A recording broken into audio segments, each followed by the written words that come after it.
glad we bring and we do food so far, you know? Okay. Yeah. That's great. Anyone that has inspired you to be where you are today? Not really. Just the fans and love of the fans, you know? Jano, stop. Jano. Full touch of alkaline. Big up BT UK. Okay? Mad. It's a girl, Monica Lee, and today I'm sat next to a musical powerhouse. Yes, that's right. I'm here with the one and only Alkaline. Bless Hi. it. What up? Bless it. How are you feeling? Super. Good. Can I just say you're looking absolutely great. You are ready. You're ready for London. Yeah, man, you're looking nice, just the same. You know? Thank you so much. And I just want to say one absolute pleasure to have you here, live and direct, in the flesh, having a conversation. It's been a few years. So it's nice to just be able to just vibe. Really, man, it's a diamond, you know? Good. Being in another place and in the flesh.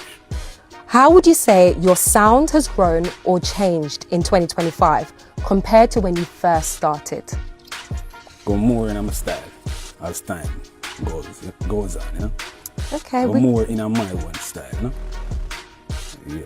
Okay, we love that. You did first start, you came out with a bang, you came out doing what you're doing best and definitely just took things to another level. Do you feel like you had to continue doing that in order to just kind of stay relevant in 2025? Just do me, you know what I mean? And the people appreciate it and I respect that. Okay. You know what I mean? I was glad we bring and we do food so far, you know? Okay. Yeah. That's great. Anyone that has inspired you to be where you are today? Not really. Just the fans and love of the fans, you know? I'm grateful for the support that we get.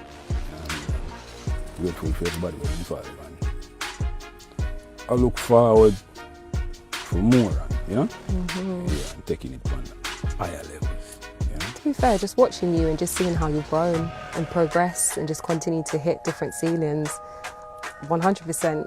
Having new rules, yeah, it's doing a big deal. You got the music, you know? You know what I mean? Anyway, there's some of it. It's where them things that come from. Meanwhile, a big sound I play, a alkaline music I play on the bus. And everybody are going like, yes, okay, it's today we're going to die. So we could just have fun. I'll go dance and I'll be merry. No, Jamaican people, we're sick. We're sick, Rasta.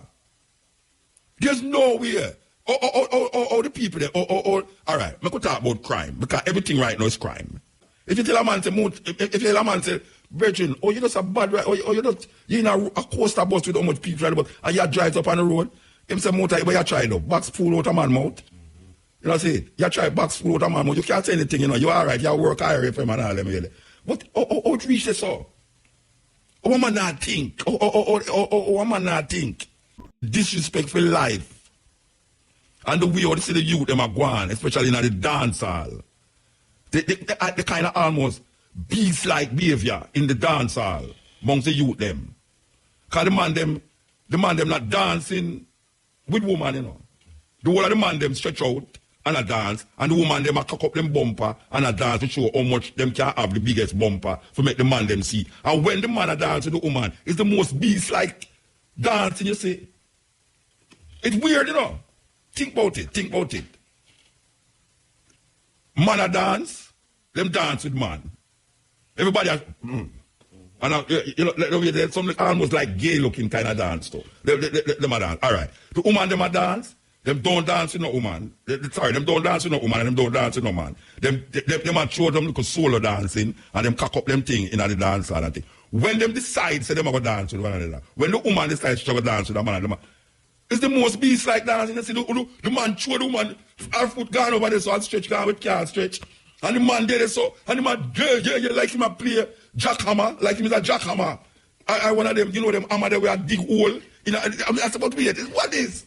A man stand up on one back over there, so I jump on the woman. A man run like Usain Bolt, and the woman cock out over there, so, and the man run down and roop and jump on her. And so him dancing woman, you know. And the woman there, they love it, you know. The woman love it. Woman lay down on the ground and make the woman die on top of him. The man die on top of him. And what is? Oh, we reach so. And it's a normal behavior. You can some people say, muta, when muta go out over them something. So, you understand? It's one thing lead to the next. It's a system. The breakdown in the system come from one place and it follow on to a next place, to a next place, to a next place. That everything look normal. The abnormal is starting to look normal. Things that are abnormal start to look normal. Now, I try to figure out the mindset of Jamaican people. I want to talk about Jamaican people now. Make I put it straight up.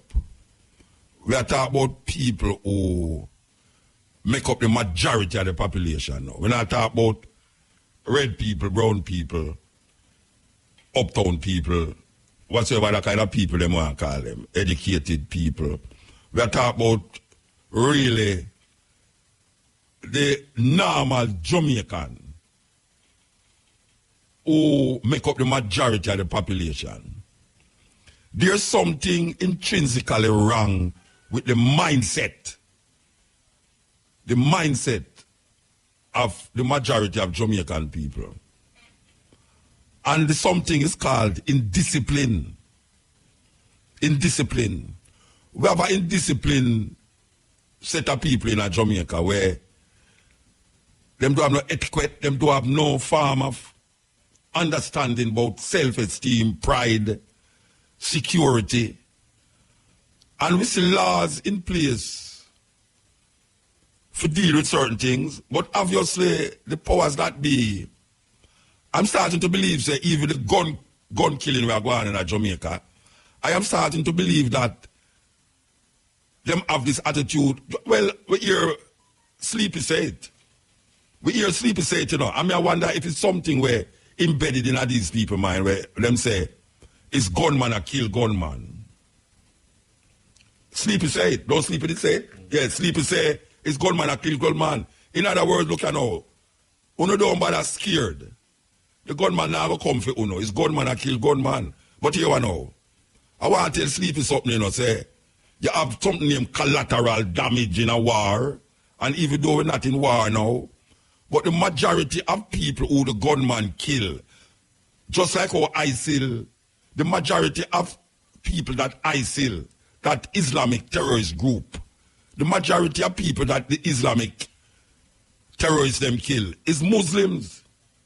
It's mostly Muslim them kill. The majority of people that gunman kill is not the people them who them go for. It's people who don't do them nothing. 2-year-old pick the 4-year-old pick the some woman and all them things. Them go for your family and kill the family. We don't have nothing to do with them. So when Sleepy I talk about gunman and kill gunman, it does not appease the soul and the minds of people who live in a certain community. Now, I start to believe, say, gunman really a kill gunman, that's why it can't stop. Because the authorities say, since it's gunman a kill gunman, then make them go and kill one another. It don't have nothing to do with the wider cross section because tourists still are coming here. The tourism season will get less because gunman are killed, because gun crime are gone. As a matter of fact, it has been reported that this year tourist season is a bumper tourist season. That is what I hear the other one, when name, Mr. Barkley, say. And them say business is booming, investment is coming into the island. The Chinese is doing more development. So apparently, them don't want the gun crime to stop. Because it's gunman that kill gunman. And if 2 little innocent people get dead, by the way, what is 2 little innocent people when the tourism is boosting? There are more tourists now going to see in Trenchtown because they wanted it near somewhere where Bob Marley and reggae music did flourish and all these things. No.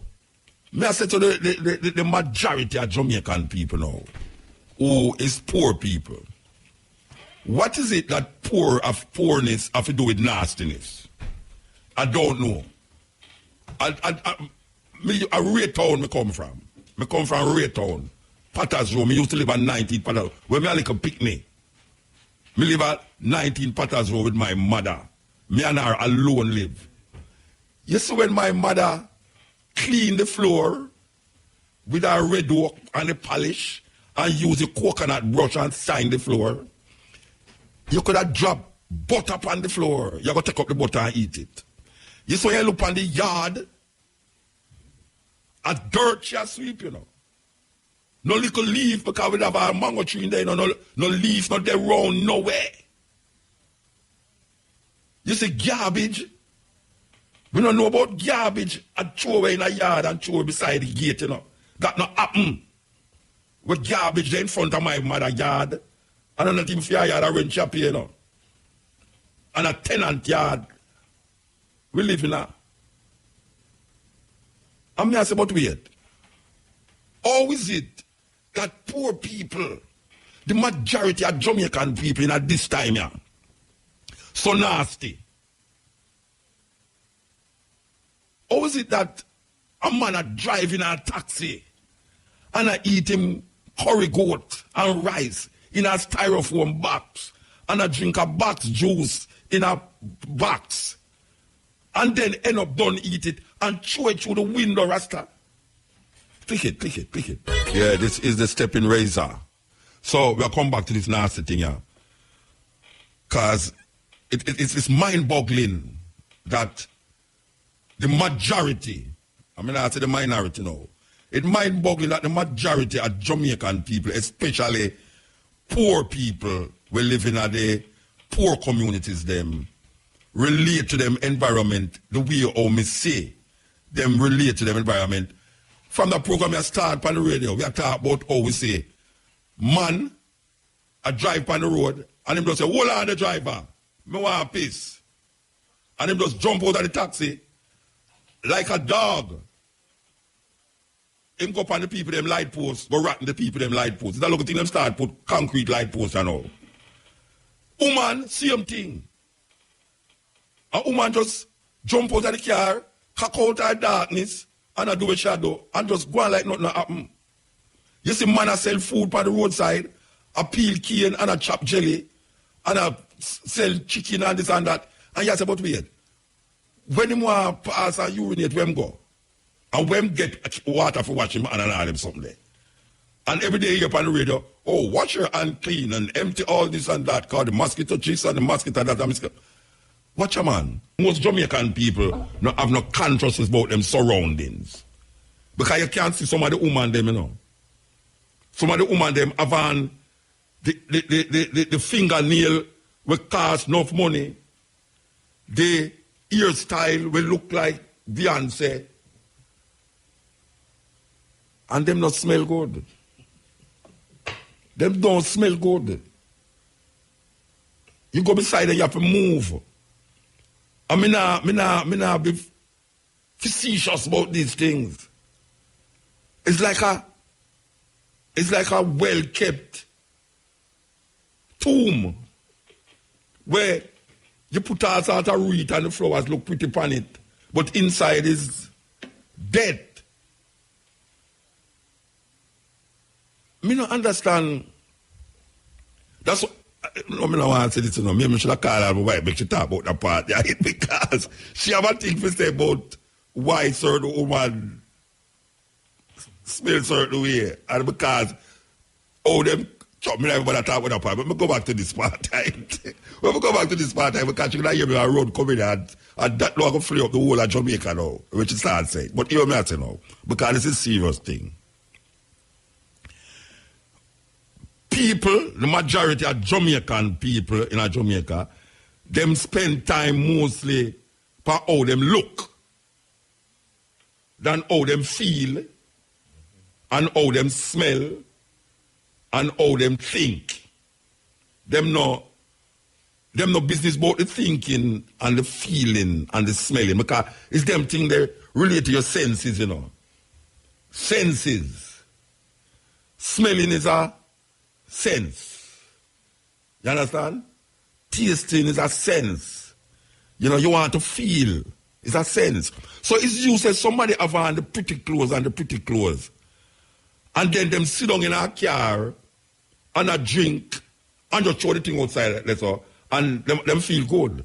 Can you imagine now You have some nasty nigger. Real nasty nigger. Go all over at the craft market over there, so. Them go at the craft market and go shit on at the craft market and the people them go turn the oh yeah, sorry. God, we can't know about it. But you remember me that tell about the clean up thing from the early? Yes. Yeah, when me that work. No, me I say filth. I should say filth or stool. Or what? You know, sorry. I mean, really actually, me kind of I tremble because me I tell you say the thing get away. Man go over the people them craft market in front of the hotel they saw. What they call the hotel? Sandals. And go use it as stylish rasta. When the people them come and lift up them things, them say filth underneath there. The man them who sell them things on the roadside they saw. Them just left the things them there so rasta. Me don't understand that. A human being that are some wild animal. I mean it's what we do. Because watch out now. Me go everywhere in the world. Festival. We have 10 times the amount of people there. So me I talk about like 50, 60, 70,000 people in a one space. And you see when the festival done, another festival could have started right there. So. You understand? In other words, you wonder if them people do not eat nothing. But they use bin. Yeah, of course them use bin. You put the bin there, you see more rubbish round the bin than in the bin. That's how Jamaica stay. You have big rubbish pan, and when you look round the rubbish pan, you wonder, wait, is we in this or why nobody not showed up in there? A daily we're confronted with these things in a Jamaica. You're driving on the road, and it's 2 lanes of traffic. One going one way and the other one going the opposite way. And there's a series of traffic. There on the road. In a line. Because the white line in the white line in the road. If you know anything about driving, when it's a straight white line, you cannot overtake. That is what I learned, and I never got no license in school to learn that. That when you have a white line that it is not broken, you're not supposed to overtake. So you have a streamer car, a drive go up the road, not overtaking. And all of a sudden, you know, see a coaster bus on the other side of the road. And you wonder, I went since I road that on one way. Because you can't believe, say, a man so crazy with so much people in the van. And guess what now? Because you see now, you know, you're going to make a wrong move to go over more on your left side.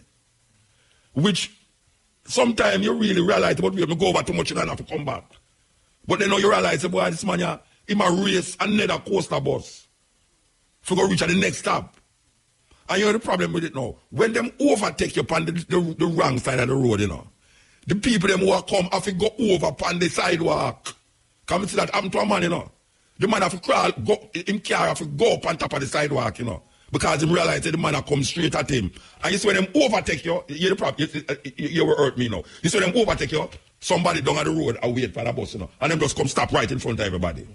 And you have to draw brakes now, because if you lick the man in front of you, they must say you are too near to the man, you know. And not that you're too near to the man, you know. It's that the coaster man stop in front of you and pick up somebody when no stop sign out there, you know. Him not supposed to stop there, you know.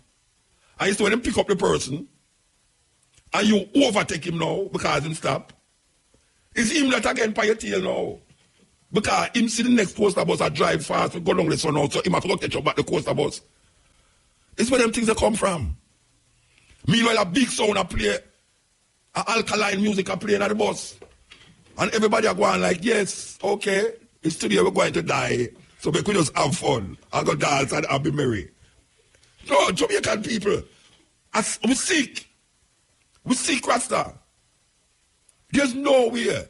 Oh, the people there. All right, we could talk about crime. Because everything right now is crime. Believe you me, everything is crime now. Because, Mr. Man, you stop at a stoplight, and you down the line when the stoplight say you must stop. And you stop there. And a taxi man just come right round in front of you now and stop. And you say, but I'm go over there, so you know to say, the car will go turn left. He will go in the way. And the car will come across the other way. He will go in the way too. Nobody not there to say, boss, go back, sir. Stand up there, so, and come over here, sir.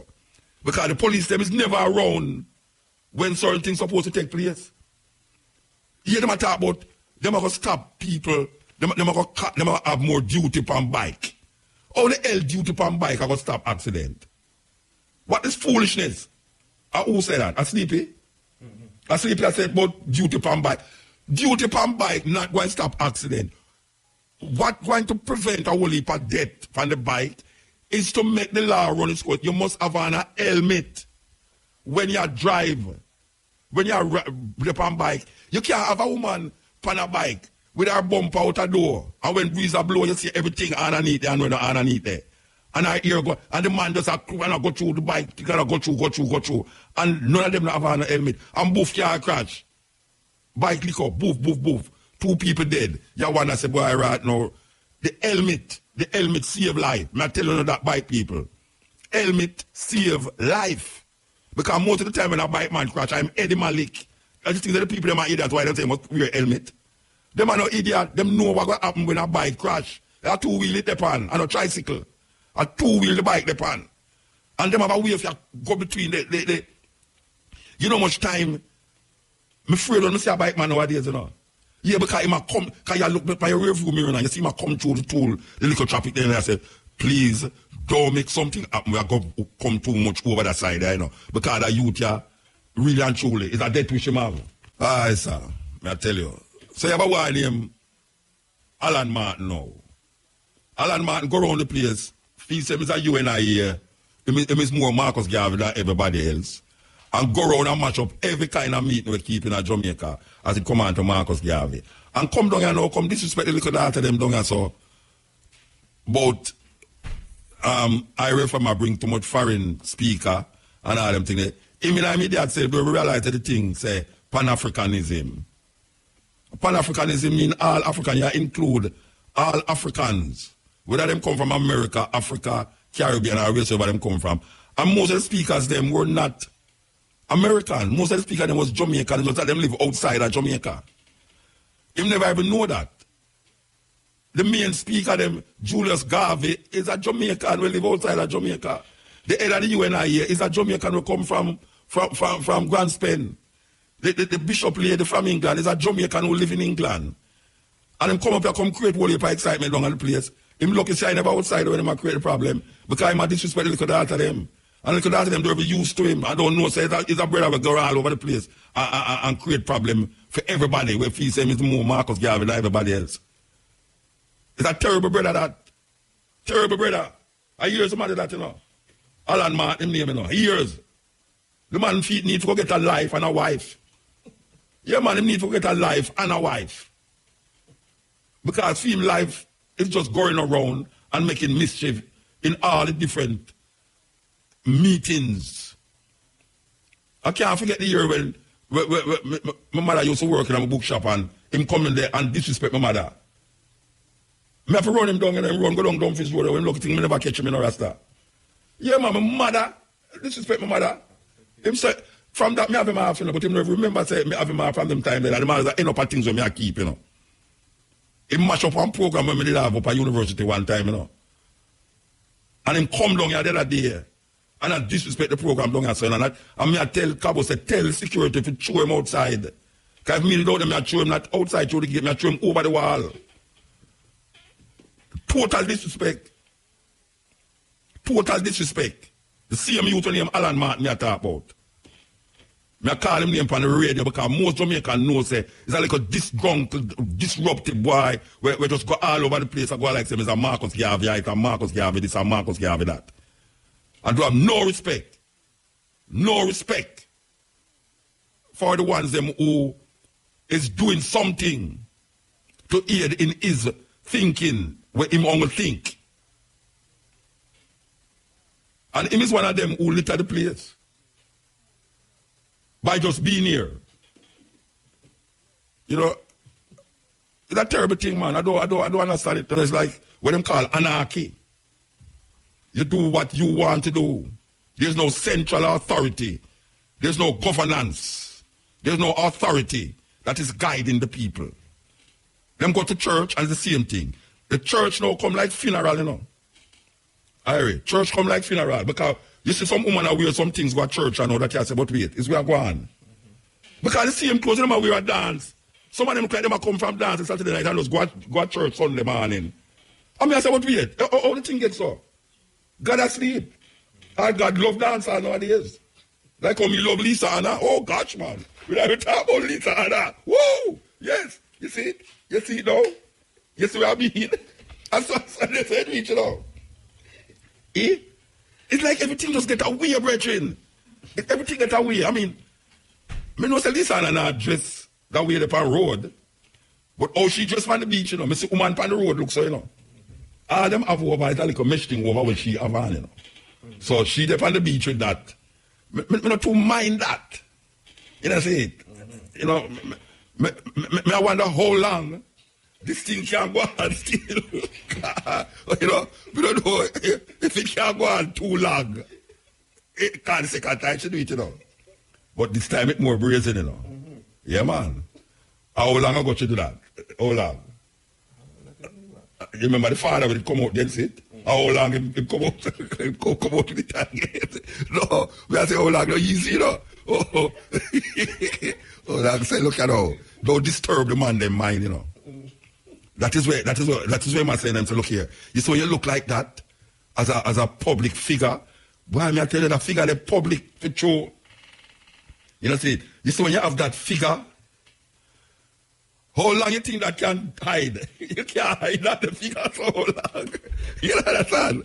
You can't hide that the figure how long, you know. At least you never go one session the night. Like come see someone over there on the road. Trust me, Rasta. The thing get away. The thing get away. Me don't know it's where I go on. Me don't know it's where I go on. Come here and say now, how long this thing I can go on? Tell me. Because here is our friend now. Why Lisa, me love you. Me love Lisa Anna. Don't show me no more, no brethren. You show me the long time one. Me talk about the one this week. And me I wonder how long, how long. why me keep on say how long? How long? No, how long this can go on? Because, no, Lisa have the man crazy, man. Lisa have the man crazy. Because you know, say, it's a man of the cloth. And film thing, him have a white gown, you know. And it's long or to go down a film foot, like some of the things when we wear too, you know, with a blue belt around it. But me I say, how long it can last? Because the second time she do it, and it come out, get it. You can't imagine the next time. You can't just imagine when she come out now. Anytime I see her again, I go walk with my camera right now. I go walk with my camera because I'm going to book her in some strange places where I can get a little snap. I tell you, Lisa, you look good. Lisa, Anna, you look good. Trust me. And how long me I go see her, so? I said that. How long me can I say that? Believe you me. Trust me. Boy, me I tell you, you could have entered Miss World again and again and again and again, man. I don't know how long you'll last, but it not stand right with the bishop, the father. It's not standing right at all. It's not standing right at all, boy, because believe you me, when I saw that picture, I say, okay, Muta, because my wife sit on beside me and I look at her and say, hey, you think me I going to take off my eye off of it? Me not take off my eye off of that picture, yeah. You know what I'm saying? But I'm really sorry that I can't. When she take them pictures, she must call me. I want her to call me when she taking these pictures, man. Because it's some of these pictures I want in my life. You see, I want kind of these pictures in my life because, believe you me, it's a strange woman. I don't know her, but I hear about her. And now she's bearing herself. And I don't know how long I'm going to really stand up and take this thing. You understand? You understand? You understand what I'm talking about? Samantha not easy, you know. Samantha not easy at all. No, we don't say no. How long you was standing there, Samantha? How long you was standing there? About 2 minutes. Okay. No, you stand up there. Me I tell you, say, me know say how long I stand up. Me don't know if you stand up when him did look on her, but for how much, about 2 years ago, she did there, you know. Yeah, and them complain about it, you know. I wonder how long if him was standing or sitting when he was seeing this next one. I wonder how long he was standing when he was looking at this next picture here, because I tell you, the picture is not easy. Well, Lisa, that, trust me, believe you me, you have the past giddy, you have the father giddy. You should have never do that. Because me not giddy. No, me not giddy. But obviously I'm giddy. You know, see, it's tore up a certain, if you read him comments, you know, you can realize it carry him back to something where him don't want to go back to. You know, psychologically, it carry him, and maybe him don't want to accept it, because him is such a pious man of the cloth, and, you know, because me love him, you know. Yeah, man, him do more for poor people in Jamaica than the minister them. The minister, and nobody no vote for him. Him have a group of people up a gun, you know, Gun Town, you know, Golden Spring there. Him have a place up there where them plant food and them help the poor, and me love that. Me love how them do it. But there's something that Lisa bring up out of him. That why would I love she bring it out of me too. Yeah, would I love she bring it out advertisement. Click it. This is the stepping razor, the art of war. You know, something goes run across my mind, I know. Father Olang, I want to know if him did a lay down when him see the picture and then him stand up.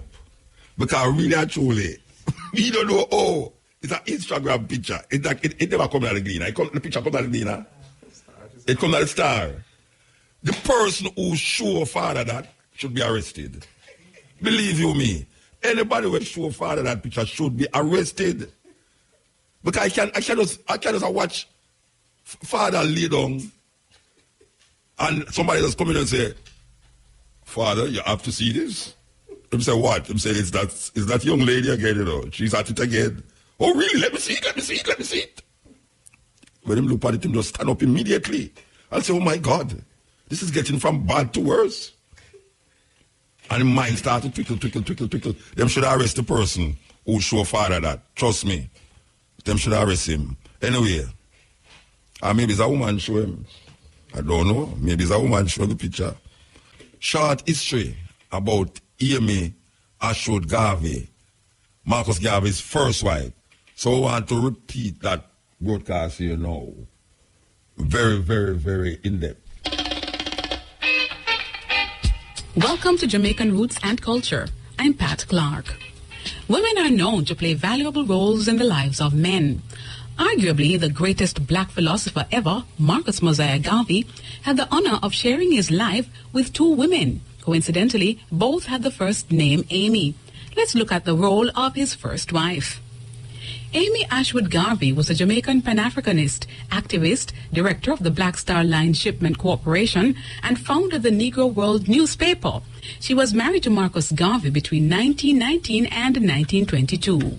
Amy Ashwood was born in Port Antonio, Jamaica on January 10, 1897, the only daughter of the three children of businessman Michael Delbert Ashwood and his wife, Modriana Thompson.